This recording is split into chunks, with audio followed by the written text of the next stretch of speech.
The hosts feel it would be a little unkind to present this podcast without just a word of friendly warning. We are about to unfold the story of Frankenstein, a man of science who sought to create a man after his own image without reckoning upon God. It is one of the strangest tales ever told. It deals with the two great mysteries of creation, life and death. I think it will thrill you.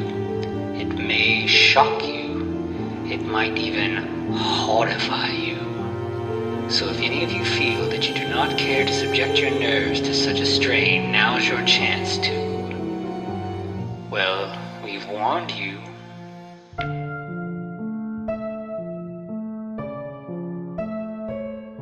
Hello, and welcome once again to the Frankencast. I'm the mad scientist, Anthony Bowman. My pronouns are he, him, and I'm joined as always by... one of the two gargoyles that's always in the game, that is Eric Velasquez. My pronouns are also he, him. That's a Dark Souls reference, by the way. Okay. There's always a goblin fight, or not goblin, gargoyle fight. There's two of them. Always. Twin gargoyles. Okay. It sucks. Well, yeah. Like this movie. No, I'm kidding. Yeah, this movie... So, yeah, we're talking about I, Frankenstein, and... It was really cool seeing Van Helsing once again. Yeah, it definitely did feel like just kind of a knockoff of that, which I think both this movie and that movie were sort of inspired by the Underworld series doing so well. Oh, yeah. So, yeah, there's... In fact, I think a lot of the people involved in this were also involved in Underworld. Down to, like, I think the writer of this is a actor who was in Underworld, from what I was looking at, like the guy who wrote the graphic novel that this movie was based on, which I had no idea this was based on a graphic novel. Okay, I could buy that. I feel like in graphic novel form, this is way better. Yeah, because it, in a way, is just Batman, right? Like, yeah, I mean, yeah, literally at the end, it's a fucking Batman monologue. Mm-hmm. With like, the he's scratchy like, I'm voice. not the protector this world needs, but I'm the one you get right now, I guess. Yeah, exactly. Yeah, and I think cool vampires in trench coats can pull off Batman vibes a little better than just Frankenstein. Or you mean just Aaron Eckhart? Yeah, yeah, yeah, with like one stitch on his face. Yeah, right. You know what happened? I feel that this is what happened. He was like, he played in The Dark Knight, and he was like, man, I could be Batman. And everyone else is like, there's too much Batman. No more Batman. Right. We've got this really cool movie coming up. It's going to star Ben Affleck. It'll be the best Batman ever.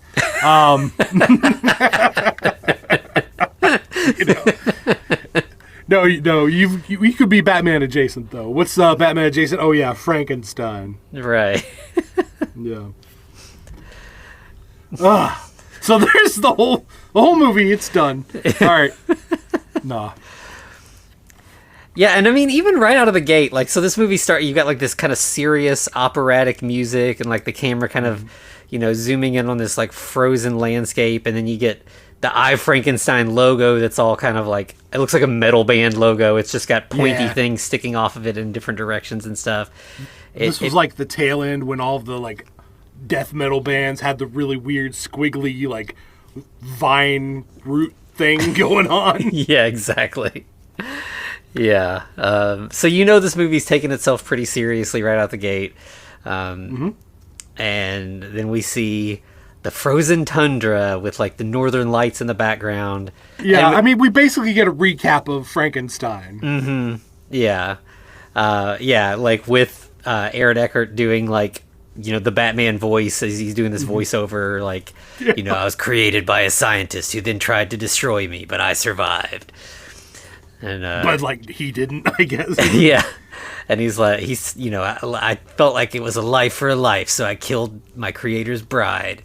Right. And yeah, but ultimately, like, the end of his little voiceover is that he decided to bury Victor in the Frankenstein family cemetery. So he carried Victor's corpse all the way from the North Pole back to Geneva. To fucking Geneva. Like, how was he lugging that corpse across fucking customs, you know? And they're just cool with that, you know? Like, he had to pass a dock worker and probably a few people on the street. Yeah. Somehow he makes it all the way there, but once he's there, that's where he gets accosted, but it's not by the authorities, it's by a bunch of demons who kind of seem like vampires a little bit, like, but also, yeah, like these are the vampires we have at home. Yeah, pretty much, yeah. And he's like fighting. He's surrounded. There's like, I don't know, 5 or 6 dudes, and they're all. He's like somehow like a master fighter, like no training as far as we know, but he's doing pretty well. But then he gets some backup in the form of several gargoyles that come to life off of nearby crypts and like join in the fight, and they seem to be against the demons. Yeah, and he kills one with it's not even a tombstone, it's just like a burial marker.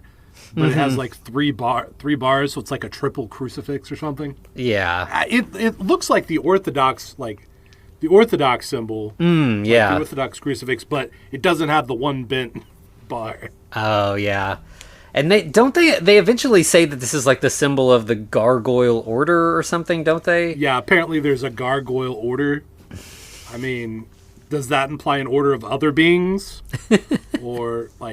Or is it their specific gargoyle type? Their order. And we'll get, like, they kind of tease this lore out slowly, but, like, I think the implication is that gargoyles are angels who were sent to Earth to, like, guard important things from the demons. Right. So... Which, that leads into a whole other series of questions, you know? I feel like the main question is, why is Frankenstein involved in this battle between angels and demons? I mean, it is more on the demon side, right? Mm-hmm. They do... Well, I don't know. Do they know it this time? Because I know the gargoyles kind of do. Because they say as much. Yeah. But then they could be lying because these gargoyles are really shitty angels. Because it seemed like maybe the demons were there looking for Victor... Like and they didn't really know who, the Frankenstein monster was, but they'll take him as a runner-up, right? Yeah, the gargoyles and Frankenstein together managed to take out all the demons, and then the gargoyles take him back to their lair, which is like at the top of a cathedral, kind of in like a bell tower. Can we discuss a line that's said by one of the, I call them Angel Goyle rogues, because they are absolutely all dressed like D&D rogues. Yes. They have the cloaks, they have like the leather, like, I don't know, breastplate / vest. Yeah. So one of them says, this is the first time I've seen a demon this far north. Is there a geographical fucking location for demons? Maybe they don't like the cold? Yeah. I mean, okay, that scans. Yeah, but it definitely, like, there is no, like, there's a lot, I mean, they do try to tease out a lot of this lore as we go, but there's also just some, like, major holes in, like, why is this happening? What is going on? It's a dumb action movie that's trying to pretend it's, like, a fantasy movie with, like, all this kind of dark religious sort of symbolism and stuff that's just not really there.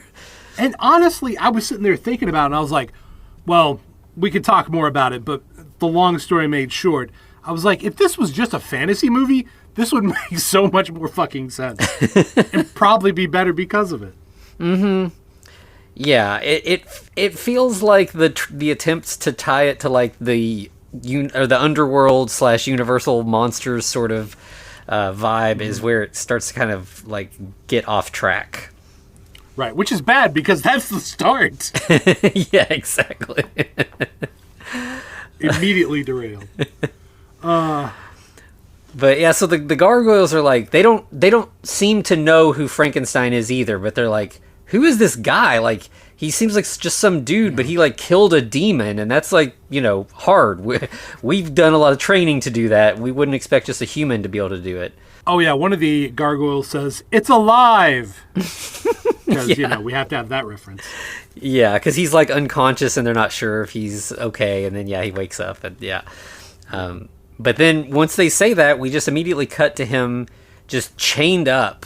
And the gargoyles that he was working with are there, and there's also a lady gargoyle that's all dressed in white, and she's obviously like, I think they literally call her the Gargoyle Queen a couple of times. That's what I called her in my notes the whole time. Yes, her name is Lenore, the Queen of the Gargoyles, or High Queen of the Gargoyles. Wait a second. So what you're telling me is there are multiple queens of gargoyles? Right, yeah. Because High Queen implies a hierarchy of queens. Mm-hmm. And this actress, I knew she's in like the Sabrina the Teenage Witch TV show. She's one of Sabrina's aunts. That's the only thing I knew her from.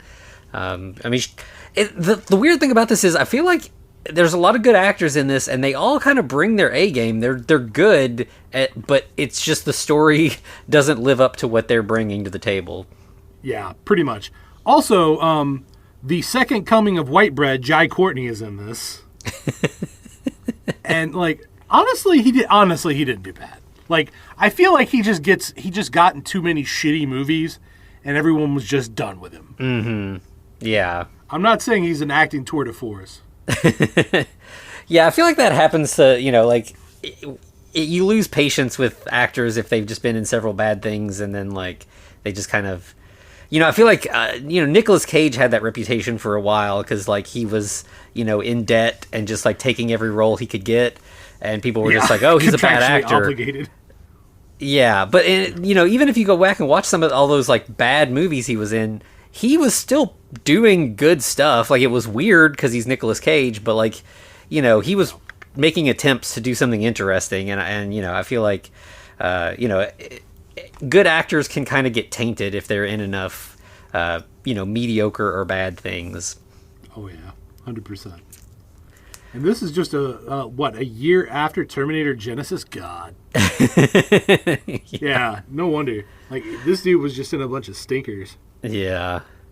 The original Suicide Squad, and of course, luckily he was in the second Suicide Squad movie for like a minute. Yeah. All right, but let's talk more about the Queen. Yeah, so she starts kind of telling Frankenstein their whole deal. They're gargoyles / angels, and that they've been in this, like, ongoing, like, eternal war with the demons, and they're curious what the demons were so interested in what he was up to. Yeah, but they found this weird book on him. Yeah, and they're like, we're not sure if we want to keep you alive or not, so, like, let us know what's up, because, we're trying to decide if you're a liability or could be useful. Yeah, because we got this demon named Bill Nighy looking for you. They got Bill Nighy in this movie. Like, he's fantastic at everything, and he's in this just goofy trash movie. It's so weird. Like, is there a movie with Bill Nighy and Charles Dance? That would be amazing. They would snark off. Like, it would be the best thing ever. Yeah, they would go well together. So the Gargoyle Queen is basically like, looking at this book, I see that you're the creation of Victor Frankenstein. Like, we've heard legend of you, but we thought you had died when he did. We'd like you to work with us, and since Victor never gave you a name, here's a gift. We'll name you Adam. Right. And he's like, yeah, I'm not too interested in that, thanks. Yeah, it was so weird because he's like, no, I don't want to help. I want to live my own life. I just want to kind of stay out of this conflict. And then they're like, well, how about what edgy protagonists did yeah. at the time. And even though he's like, no, I don't want to do this, they're like, we're going to take you to our armory and show you all our cool weapons and give you a couple. Just, no obligation. You can just take them and leave, which seems like a really bad idea, but... There are no strings attached to these weapons that we're giving you. Yeah. And pretty much they spell out, like, anything with this little symbol on it could pretty much kill demons. And it's like, why don't they just make a bunch of fucking bullets? Yeah, you can make a machine gun with a bunch of little bullets with that on it and take out all kinds of guys. But instead, call it a day. Yeah, it's mostly swords. But Adam, he's got a different idea. He wants these just like staffs. They're like, what are those called? They're like basically like what Nightwing uses in Batman. Eskrima. Yes. Yeah. He studied in the Philippine martial art of Eskrima. Somehow on his journeys. Yeah, and the gargoyles kind of mock him about it. They're like, those are blunt and crude. Why not give him a fucking hammer? Like, why would he think, oh, 2 sticks, that's great. That's a great weapon for me. Yeah. And what part of Frankenstein did he use 2 sticks? He's like, no, I'll just choke the shit out of everything. But he's like, no, this is me. This is the weapon that really speaks to me. And they're like, all right, whatever. I'm a blunt instrument. Also, hammer would have been a great idea because it's a fucking blunt instrument. Like, yeah, okay. Yeah. Sorry. And so then we get like another sort of like montage with another voiceover in the Batman voice where he's like, you know, I left the demons or the gargoyles behind and roamed the earth and hid from man and angels and demons alike. Eventually the demons found him. So he like, we're too, like this whole prologue takes place in the 1800s, I would guess. Like it's in the past, and you know, now suddenly we are in like, you know, modern day. And so let me jump in here real quick because I have this is another peeve of mine. So this is a trilogy that was crammed into a single movie, right? Mm-hmm. Because like that beginning part, like that's fine. But then he literally just goes, yada, yada, yada, I fought demons for 100 years, and now I'm in modern times. What? Yeah. Like, yeah. And the only way you can tell that he has changed over the 100 years is like he originally has just kind of like long, scraggly hair, and now he's got like he's done a Metallica basically. He like got a serious haircut. And you know is now fighting demons. He like I think the demons found him. He fought them, and now he's decided to return to the real world, which means he immediately goes to like a dance club. Right. Well, now he's hunting them now, right? Mm-hmm. They've been hunting him, so he's hunting them. Yeah. Which once again, that could have been its own fucking movie. Mm-hmm. Absolutely. Yeah. Okay. Sorry. Yeah, like Frankenstein. I don't know why I'm asking for more of this. I don't. Yeah, I think Frankenstein versus demons makes sense, but like having the gargoyle / angels thing further. I mean, I guess the idea is that he's like, you know, he's something in between an angel and a demon, but it just is convoluted. There's too much going on. Yeah. But yeah, so he in the club he like ends up seeing somebody that he identifies as a demon. There's like a chase. They end up in a fight in an alleyway. A cop sees him. Murdered. Yeah, because he sees Adam beating the shit out of a demon and is like, "Drop your weapon!" And you know, of course, he doesn't know the full context. And then the demons kill the cop. And but a bunch of them get killed in return, so it's okay. Yeah. So yeah, there's this big sort of like explosive fight. It goes on a while. There's like fireballs going everywhere. And then when it ends, we just cut to like a very high-tech science lab. We've got 2 scientists with British accents. They're working in the lab trying to revive a dead rat. Right. The lady is Yvonne Strahovski, if that strikes your chord, I guess. Yeah, I only know her from Chuck mainly, but I know she's been in a lot of stuff. She was another one that's like, you know those actors that they try to make happen, like Mike Jai Courtney and Sam Worthington. They tried to make Yvonne Strahovski happen, and everyone was like, no. Yeah. I mean, she's attractive, but no. Yeah, she definitely had a very short window of time, and I've not seen her in anything in years. But yeah, she's they kind of do the Frankenstein thing with the rat, where it's like they zap it with all this electricity. They think it didn't work. They're about to give up, and then they see there's a heartbeat. Turns out they found a way to revive a rat, but that's as far as their experimentation has gone up to this point. Right, but now their mysterious benefactor's like, can we begin human testing? You know who this motherfucker is. We get the full Bill Nighy lean forward face reveal. Mm-hmm. It's so, like, while they're doing their whole thing, we just see hands making a cup of tea, and, like, it's ominous as hell. You're just like, whoever's making this tea, you don't want to fuck with this guy. And like, you don't see anything but the hands in the tea, but you can just tell. And then, he leans forward and it's him. He's been watching. We find out that this is, like, he talks to them and is like, we want to up the, the testing. And then he goes into his office where 2 of the demons we saw earlier come in. I wonder who he is then. If he has demons coming into his office, that's weird. That a normal human would have that. Yeah, so I think they call him Lord Nibirius right away, don't they? Yeah, so he's the demon prince that the gargoyles are facing off against, and they want to. He has a really good scene though. Mm-hmm. He's like, "Are you presuming to tell me what I want? Okay, that's pretty good." Yeah, because these 2 guys are like they're like. We were just in a fight with this guy, and he killed, like, all of or he descended. That's what they call it. If you kill a demon, you descend them, and they, their soul goes back to... Can we stop that? Can we stop that weird bullshit instead of just saying killed? Like, they phased them out or, resed them. No, just say fucking killed, people. Yeah, it's so silly. You don't need to be cute. And later, when we'll find out that if an angel gets killed, it's called ascending them. Ascending. Yeah. But he killed several demons, but they fled the fight so that they could warn Lord Nibirius. And he's like, you thought it was better to be cowards and escape the fight to tell me rather than try to finish the fight. So he's not happy about that. Or bring him back here. Mm-hmm. Yeah. So does he kill them here? No, he just bitch slaps them. Okay. That's it. Yeah. He's not a stupid villain. He is one you don't want to fuck with. Mm-hmm. But he's not stupid and just kills all of his underlings. Yeah. But he's mad, and then we cut back to Adam, who after his fight has gone back to the cathedral tower where he originally met the gargoyles hundreds of years ago. Right. I call them Bro Angel and Lady Angel. Or Gargoyle, sorry. Bro Gargoyle and Lady Gargoyle. Yeah. They're like, you're coming with us. So they go inside. Just clamp him in chains. Yeah. And then back with Nibirius, he goes to talk to the scientists, and he's like, what do you all know about Victor Frankenstein? And they're like, you mean the guy from the storybook? We've read that book in school. Yeah.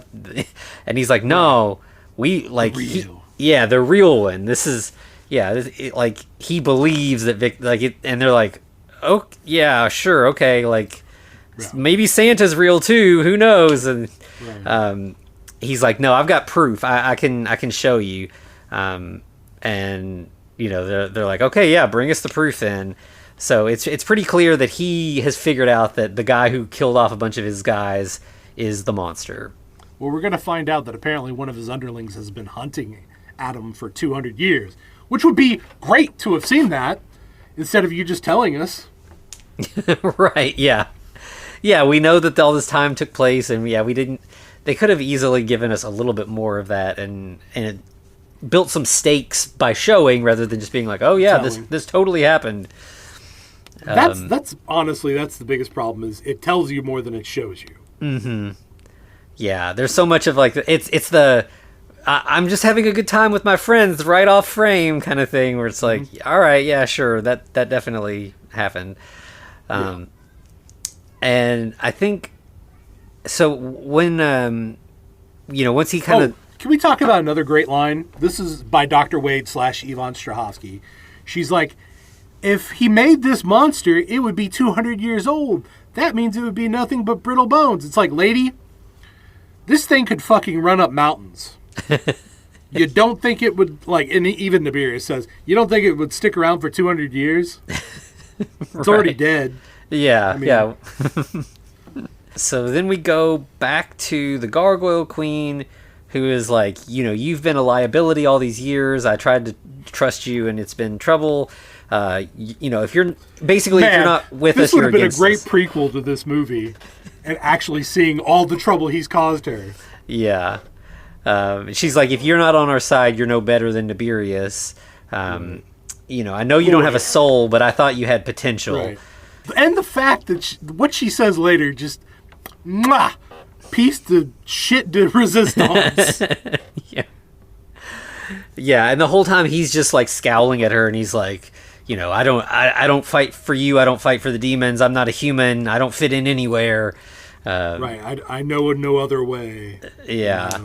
At that point, like, we find out that, or Nibirius is like, okay, go to this cathedral. That's where you'll find him. And right, the hunter that's been hunting Adam for 200 years. Mm-hmm. Yeah, and so then we get a fight scene that lasts like 5 or 10 minutes, and it is, it's CGI from this time period, so it's kind of muddy. It's really hard to tell what exactly is going on. It's it just is like the coolest video game cutscene from 2014. Exactly, yeah. Just a lot of swooping things that, like, and to make things worse, if this was angels and demons, you'd have like white robe, white wings versus dark things, and it'd be like, okay, I can kind of follow this, but they're gargoyles, so they just look like demons. Stone. Yeah, it's just all smudgy black creatures banging into each other in the sky. Which that has its own place, sure. But yeah, not here. This is just actually boring.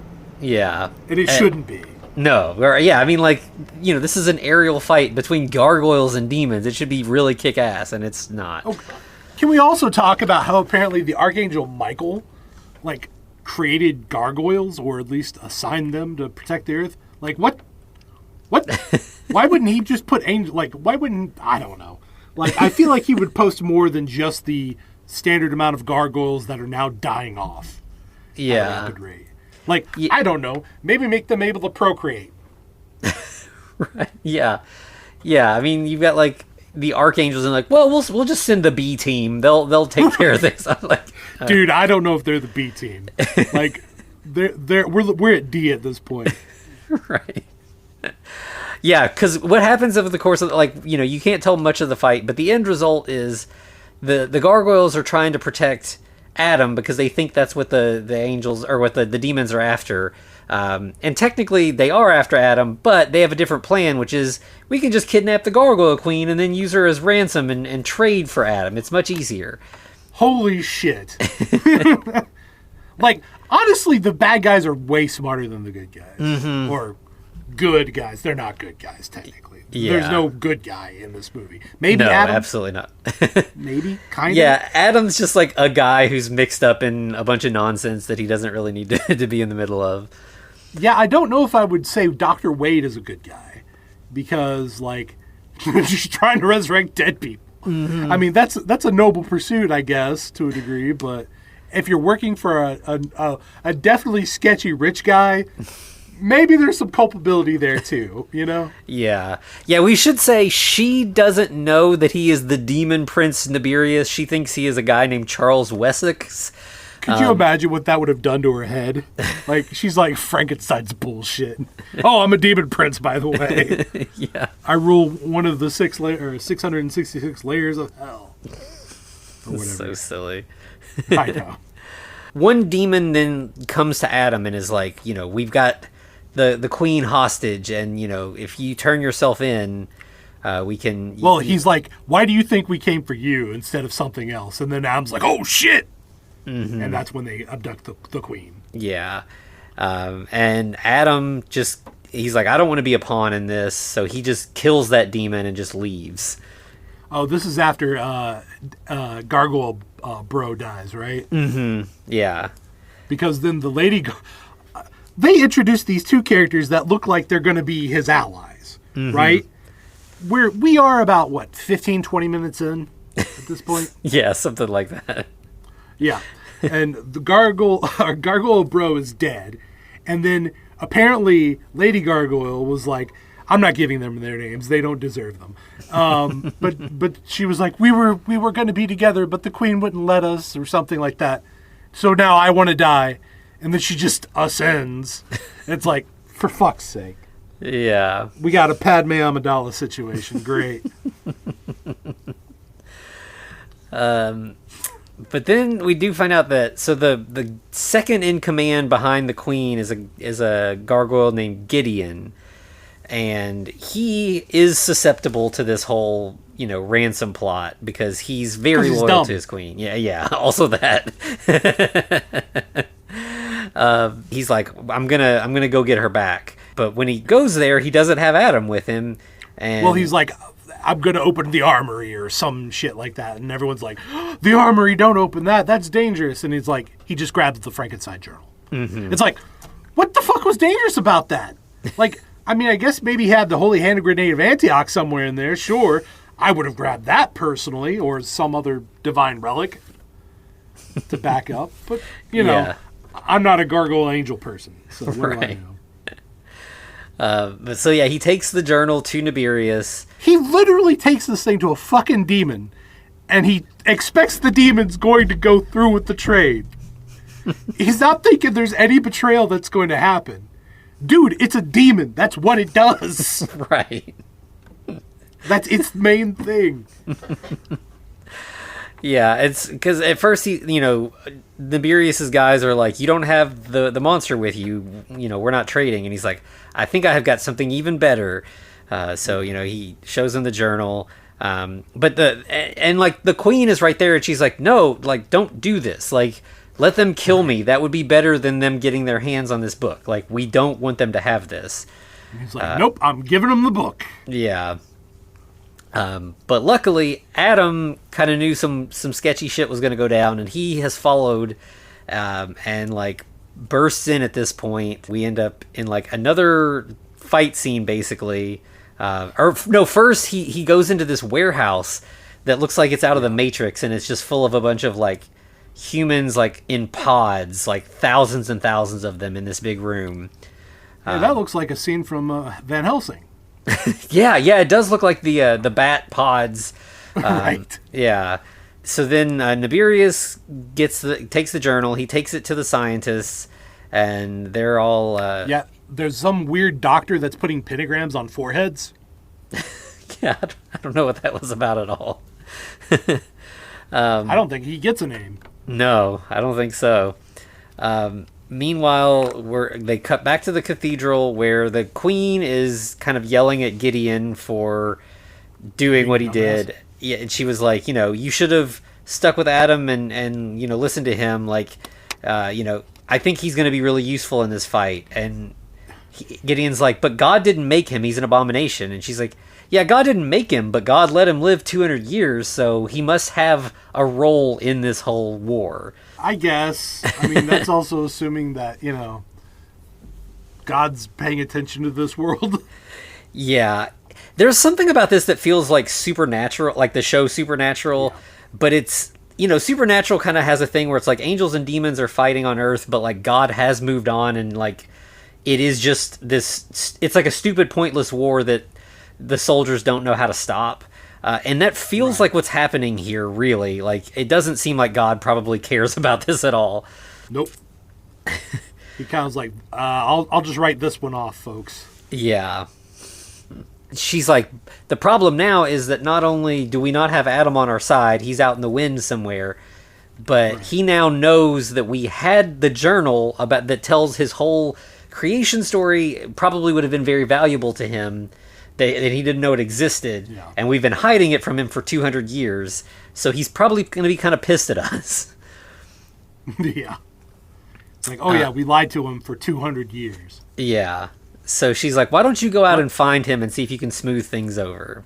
So then we cut to the lab once again with Dr. Wade and her assistant, and basically they're like, Frankenstein apparently brought the guy, or revived the guy with a bunch of electric eels, which it's like, electric eels, I mean, sure, but lightning storm?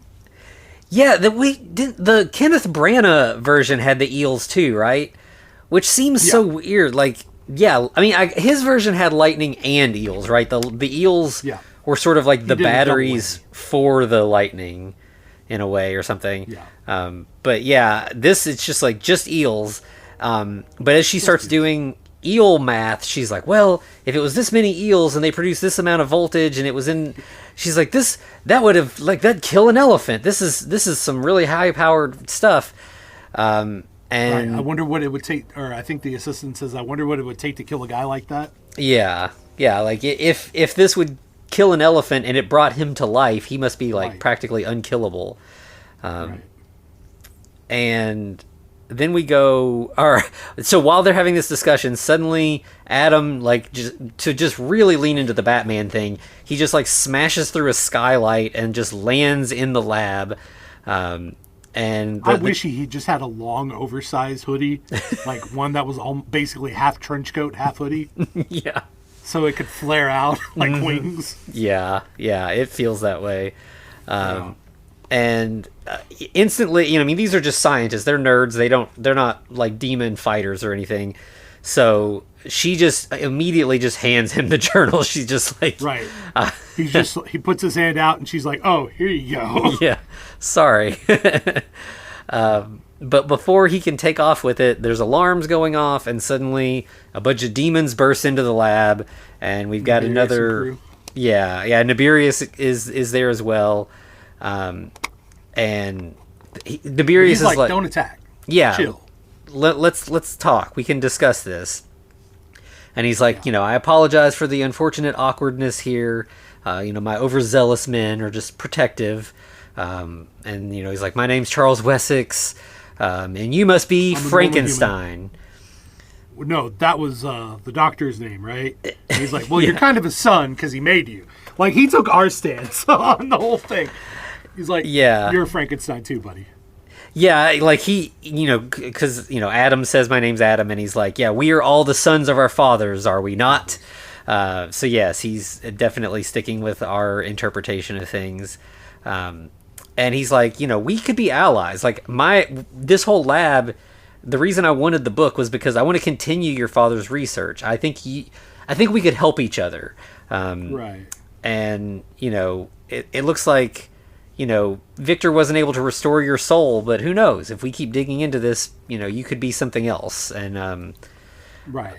Maybe I could restore your soul, know? And then we'd be cool, right? Yeah. But Adam is smarter than to fall for this. He jumps out a window with the journal. Also, Nibirius at the very end, when Adam's like, fuck you, he tries to give him the 2-finger salute.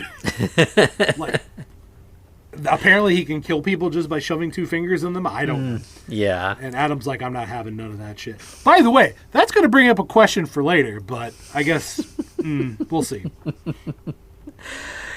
So Adam like smashes out a window, lands on top of a train that's like several stories down, and somehow, I mean, like, we know he's Frankenstein, he's indestructible or whatever, but like he doesn't damage the train at all. Like, he just lands on it like it's nothing, and then just like climbs in a window and just sits in the train like a good commuter reading the journal. And no one's like, what the fuck? Yeah. I mean, it's not in America, so I guess people kind of mind their own business. So. Yeah. Meanwhile, Nibirius and his crew are kind of talking like, we've got to, figure out how to proceed. We've got to get him back. We got to get the journal back. We got to send his demon hunting buddy after, the demon hunter, as in a demon that is a hunter, right? Specifically hunting. Yeah. Frankenstein.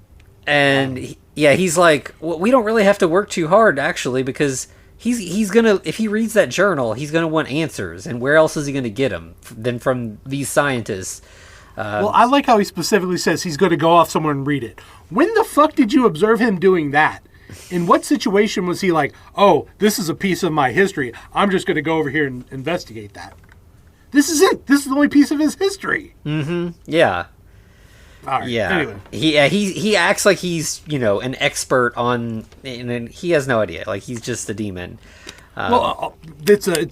It's telling us versus showing us again. Right? Yeah, exactly. Like, in the 200 years, maybe he has been like on his tail this whole time.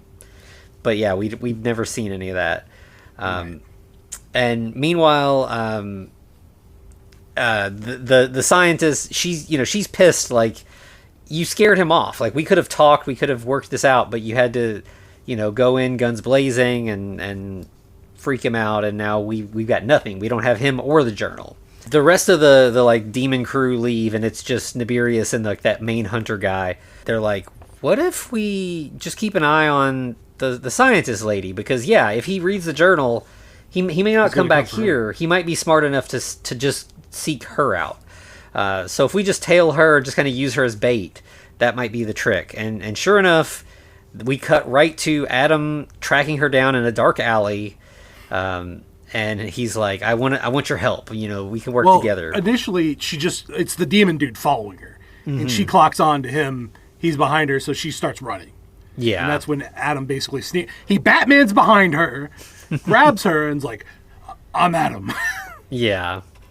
And so then I think we cut to like her apartment. She's like brought him inside, and he's like, all right, so here, let me tell you the whole deal. There's a bunch of gargoyles. They're fighting a bunch of demons, and then they're all trying to get me because, you know, I have these mysteries of life and death, and I don't know what's exactly going on, but your boss, he's not actually a rich human. He's a demon prince. And she's like, yeah, no, that sounds like bullshit. Like, I don't believe in gargoyles. I don't believe in demons. None of this is ringing true to me at all. Despite him being in the fucking book, his literal face in that fucking book, she's like, you must be delusional.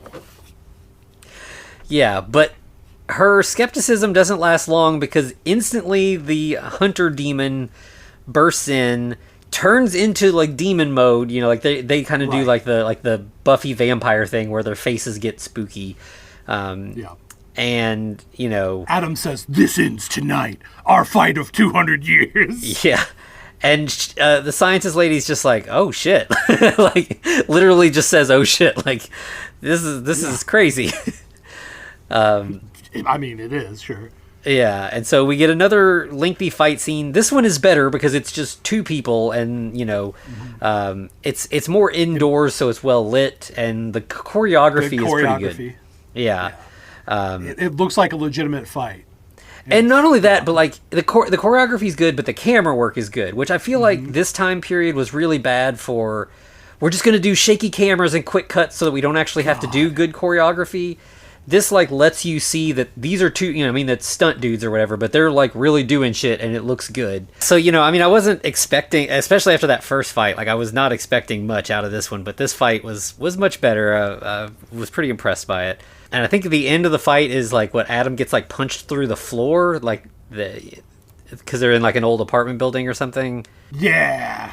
Yeah. Like, and then, like, the demon hunter guy jumps down and, like, kind of monologues at him at that point, and is, he tells him, like, the whole fucking plan, right? Like, he's like... Right, he gives him the whole thing. Yeah, so the whole deal here is Adam doesn't have a soul, but he's alive. That's interesting because demons can apparently inhabit bodies that don't have souls in them, but they can't animate them. So if a demon jumps into a dead body, it's just stuck in a dead body. Right. So its own personal hell. Yeah, so the whole thing is if we can take a corpse and revive it into a soulless living thing, then we can have demons on Earth that are more corporeal, that are like actually living things and not, you know, sort of transitional between heaven and or hell and Earth. Right. So that's why there's a huge warehouse full of thousands of people. Those are corpses that they're gonna literally bring back all the demons that the gargoyles have descended, and we're gonna win. Yeah, we'll have a huge army on Earth, and yeah, we'll be able to take out all the gargoyles at that point. Fair enough. He's getting ready to like kill Adam. He's like, I got the journal. I don't need you. Yeah, but then Science Lady is like, no. I'm the scientist here. You should listen to me, and I need him. Like, there's stuff that like I need to look at how his organs work more than what's in the journal. And he's like, yeah, sure, fine. We can cut him open when we get back to the lab. And she's like, no, I need to see how they work. I need him alive. Well, it turns out this was mostly a distraction, or she was actually attempting, and Adam was like, nah, he's not going to go for that. So I'm using this as a distraction. Yeah, so Adam descends him.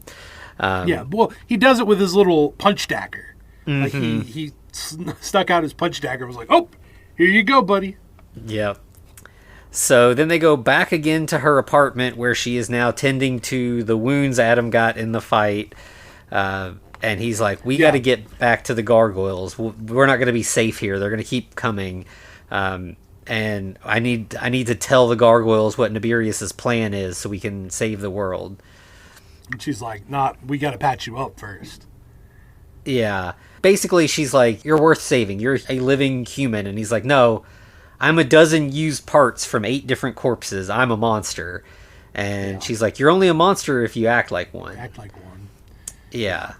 And by the way, he's stripping, and like, Aaron Eckhart, he's an older guy, sure, but he's still kind of built. And he's like, oh no, I'm disgusting. Yeah. And like, again, he's got some scars, man. Yeah, he's got like 2 scars on his face and then like 2 or 3 on his chest or something. Like he just looks like Aaron Eckhart. Like he would not have any trouble pulling a lady if he wanted. I could probably name 3 goth girls that would be all for that. Yeah, absolutely. Yeah. So they leave, and then meanwhile, Nibirius and his crew do arrive at her apartment. So it was smart that they left. And they're looking around. They don't see any sign of the journal or Adam. So they're like, oh, he must be going to the gargoyles. Or no, so the fight took place not in her apartment. That's right. Like it's a separate spot because they still are at the apartment.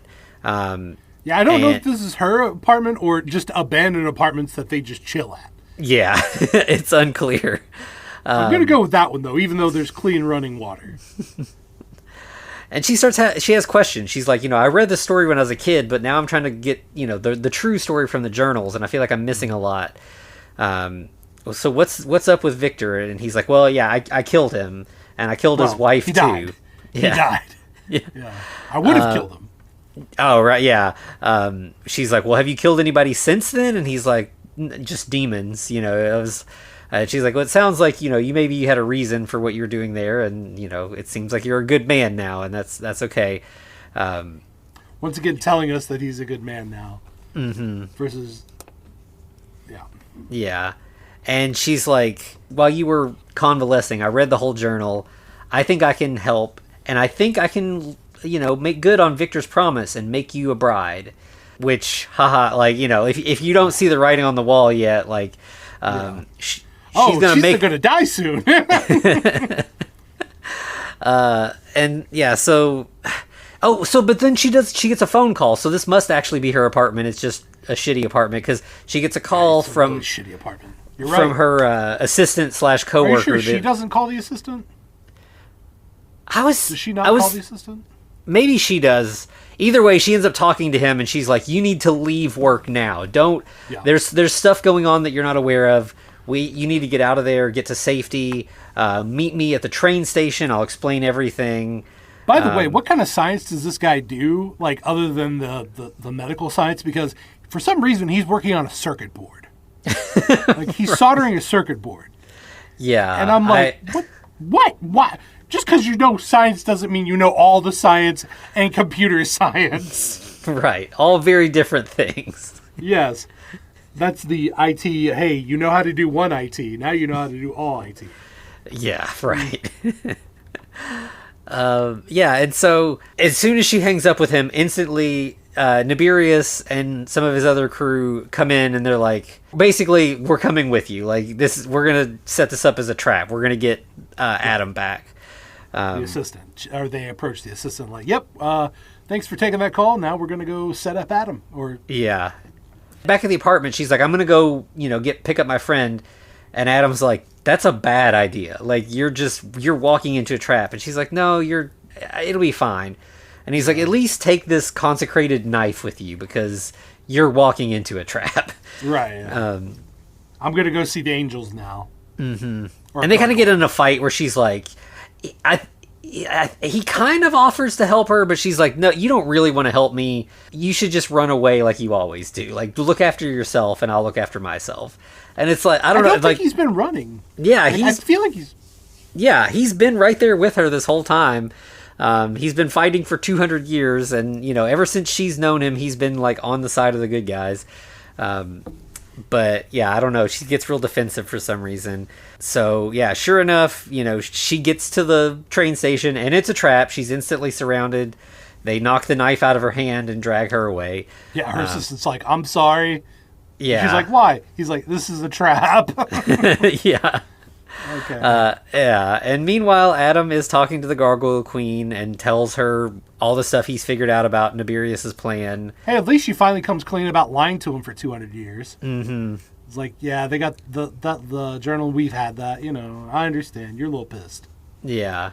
We'll never lie to you again. Okay, I can trust that shit. Yeah. And he's like, I'm telling you this information so you can continue your war with this intel, but I'm staying out of this. And now it's not because I'm protecting myself.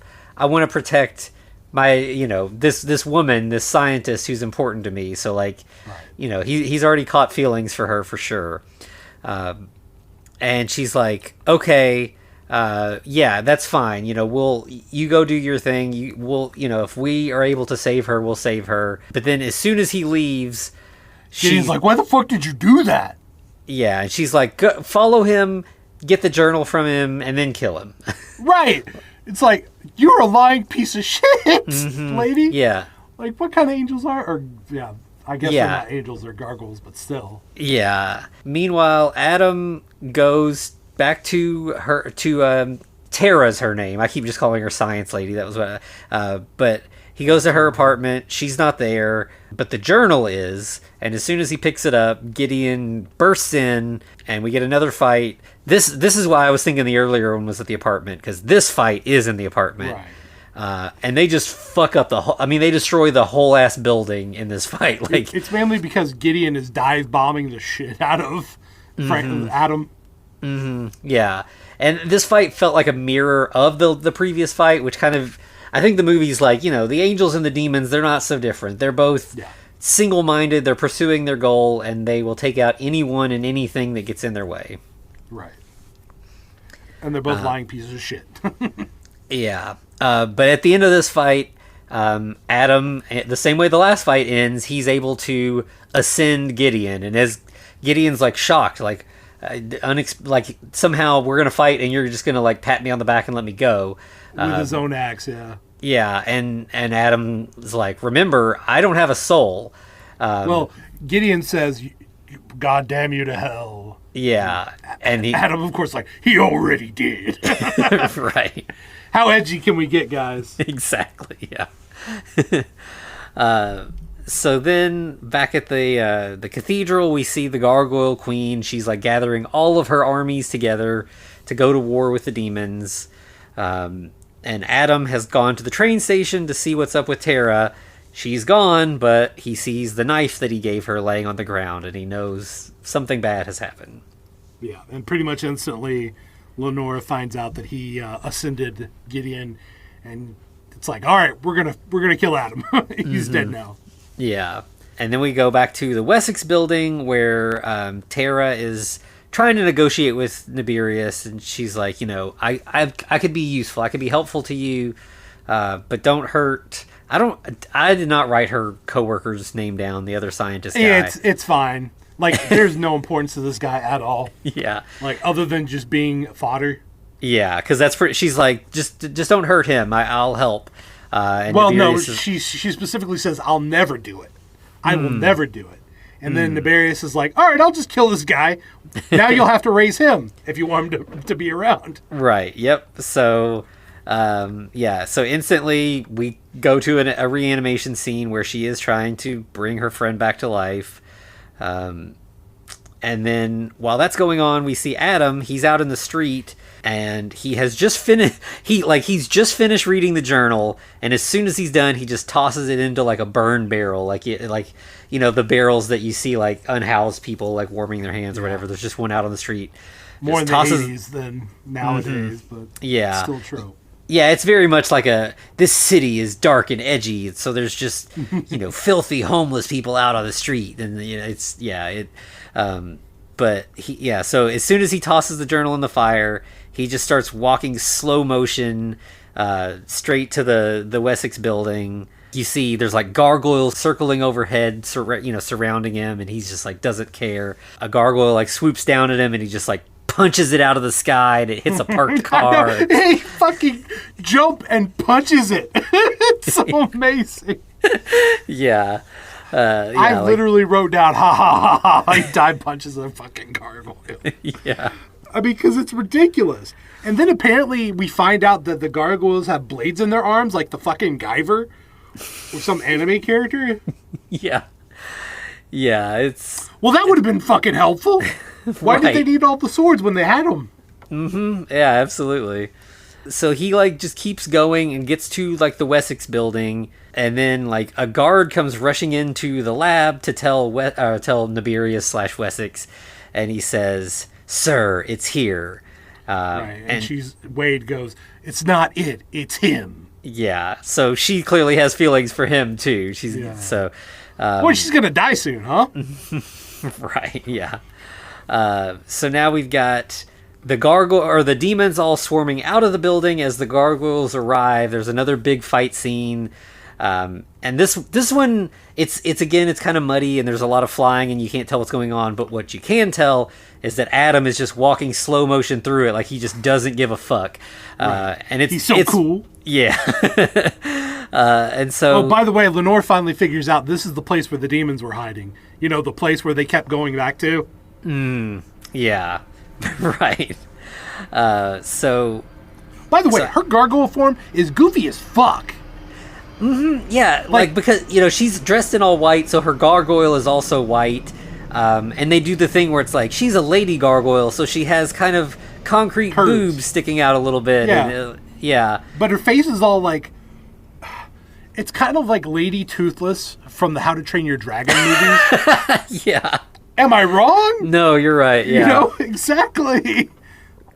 But I could not take her serious. Mm-hmm. Yeah, it definitely looks like they just, like, put a bunch of foam on her. Yeah, she's not entirely believable. So meanwhile, Adam gets inside to fight Nibirius, and he's like, Frankenstein, we meet again. Of course, Adam's just like, my name is Adam, and they start fighting. Right. I'm going to make sure that the Order of the Gargoyle, or the Gargoyle Order, and the humans survive. Why? Why the Gargoyle Order? Fuck them. Yeah. They've done nothing but fuck you over. Right. I don't know where this loyalty's coming from. And Nibirius is like, yeah, you can destroy this lab. It doesn't matter. I've got labs like this all over the world. I'm unstoppable. And then Nibirius finally reveals his demon form. So now we've got Demon Nibirius and Adam fighting. Right, and he's like, to make you mad, I'm going to kill your girlfriend. And he tries to throw Wade into the resurrection thing. Yeah. But Adam, like, protects her, but he ends up getting injured in the process. Nibirius is like, I don't understand. Like, I'm creating an army of Frankenstein. Like, I would think you would be excited about this. Your whole deal was that you wanted more of your kind to not feel so alone. And I'm going to make thousands. By the way, the demon timers in the basement are going off. The demons are ready. Yeah, so they start waking up. Meanwhile, Nibirius starts doing like an incantation. Yeah, he carves a pentagram. He like catches Adam and carves a pentagram into his head. Mm-hmm. So it's like, oh no, Adam's gonna get possessed because he's got no soul. Yeah, and we start to see like fireballs coming up out of the ground, presumably demons coming to possess all these corpses. And the corpses starts kind of walking around. And then we get something where it looks like Adam's possessed. And it's like, oh shit, things are changing. But all of a sudden, no, it was a trick. He just starts attacking Nibirius again. Well, okay, let's break this down. Because this is a very special scene. Okay? Like, looks like, yeah, like you said, looks like he's possessed, right? Mm-hmm. And, like, Nibirius is like, hey, wait a second, you know, how does it feel, brother, being one of us? And Adam's like, I'm not one of you. I have a soul. And he wipes the pentagram off his head. This was carved into your forehead. When did you get super regenerative powers? Right. Also, when did you get a soul? Yeah. Was it just because you saved Wade? Yeah, it's more telling instead of showing. Right. And so to get Nibirius back for carving the pentagram in his forehead, he carves the gargoyle symbol into Nibirius's chest. Yeah, well, what do you think that does? That symbol will fuck anybody up. That's yeah.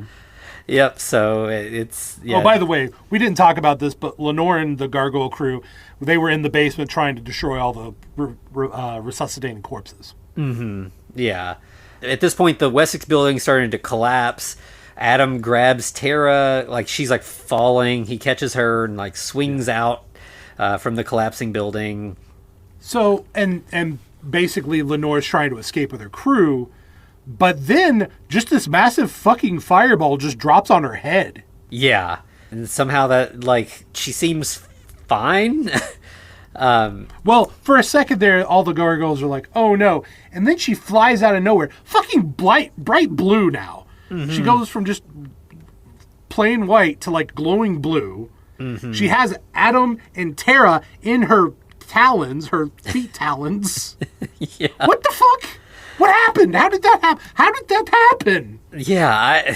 Yeah, it's just a lot of like, okay, this like just don't pay any attention. Just... Right. She got an anime power up fucking from getting a fireball dropped on her head. Yeah. And when she comes out, the gargoyles are just kind of like hovering in place with their wings flapping, and the CGI is real rough on this part. Like it's a little bit better than this, but it kind of gave me like Birdemic vibes, like where you just have the birds with the wings going up and down and not actually moving. It's better, but not much better. Yeah. So at this point, they all kind of return to the cathedral. They're all friends now because Adam has found his higher purpose. Yeah. What? Did she say he was going to get a higher purpose? Yeah. And Adam's like, oh, by the way, I did kill Gideon. And she's like, yeah. I know. But yeah, right. But you know, higher purpose, it's fine. Tara's like, where's the journal? And he's like, I don't need it anymore. I found a real bride. Tara. It's Tara. Yeah. Tara's the bride of Frankenstein in this, I guess. I think she needs to consent first. Like, I'm sure you're not going to get far from it. Like, she's already on board. But I think you still need to ask. Yeah. But then we get his speech about, I am the son of Frankenstein. Yeah. Yeah, I actually wrote it all down because it's so silly. All right, let's hear it. I'm ready. We do not ask for the lives we are given, but each of us has the right to defend that life. I have fought to defend mine, and when the forces of darkness return, you shall know that I am out there fighting to defend yours. I, defender of the demon horde. I, my father's son. I, Frankenstein. Frankenstein! Da, da, da, da, da, da, da, da, da, da, da. Yep. Classic nu metal credit song, yeah. With some, I guess, storyboard, like, drawings that they're animated slightly. Yeah. Yeah, which, you know, I mean, I do like when they do something with the credits, but yeah, I mean, it's not much. But yeah, this movie is dumb as hell, but it is fun, you know, like it's not as good as Van Helsing or the Underworld movies, absolutely not, like, but if you've seen all those and you're still looking for more of that vibe, you could do worse for sure. This is absolutely its own genre. Mm-hmm. It's like schlock horror adventure. Yeah, and it was definitely just that time period. Like, we don't really see these kind of movies.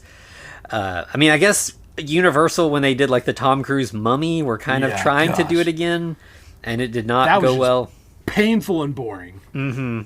Yeah, at least this isn't boring. The plot is full of holes. There's a lot of nonsense, but it's not boring. Yep. They will come to some conclusions that you're like, when did that happen? Why didn't we see that? Yeah. You know? Mm-hmm. Like, I feel like this is the third movie in, like, a great trilogy, but we just got this. Yeah, absolutely. Yeah, it feels like this has this graphic novel or whatever. Maybe there's more filled in there, but it definitely feels like they just kind of like, we can squeeze that into an hour and a half, and you know, whatever. If they could have either just said it in modern times and just been like, don't worry about what happened in the past, or given us more of the past so that we had some stakes for the present, but kind of doing this sort of middle ground where like we hear some past stuff but we don't really see it.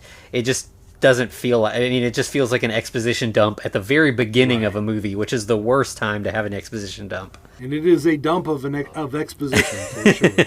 For real, yeah.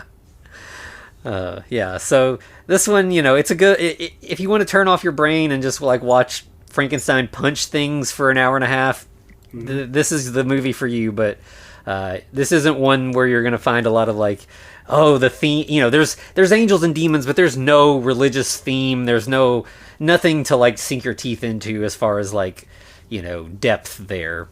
Right. You almost have to turn your brain off. Yeah. But, I mean, yeah, it's fine. It's not the worst thing ever. Mm-hmm. Yeah, just a solid middle-of-the-road action movie that you don't see much of these days. So, there's something nostalgic about it. But, yeah, beyond that, it's, it's not going to, like, win any awards or anything, that's for sure. Not at all. Not at all. All right. Anything else we got to say about it? I think that covers this one. All right. Where can they find us, Anthony? So you can find us on all the socials at The Frankencast. You can email us at thefrankencast@gmail.com. You can also find us over on YouTube. And, of course, you can find us at patreon.com/thefrankencast, where we've got all kinds of stuff. We've been doing some out of the box things lately. There's a lot of fun stuff over there. We'd love for you to check out the free trial and see what you think. Absolutely.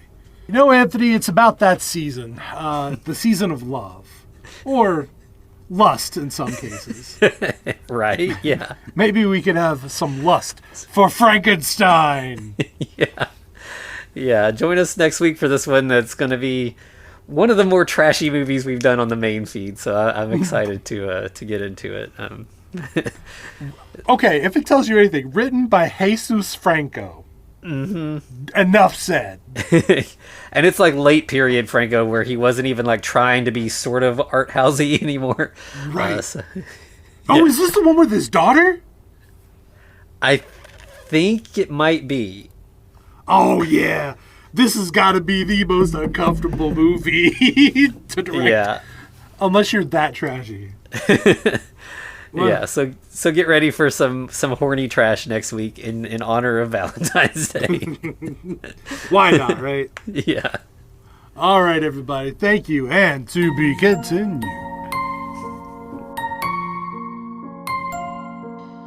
Looks like you survived another episode. The Frankencast is a production of FCR Media. It's hosted by Anthony Bowman and Eric Velasquez. Follow us on Twitter at The Frankencast, or send us a letter at thefrankencast@gmail.com. Our cover art is by Amanda Keller. You can find her at Keller Illustrations on Instagram. Our theme music is by Vivek Abhishek. Thanks for listening.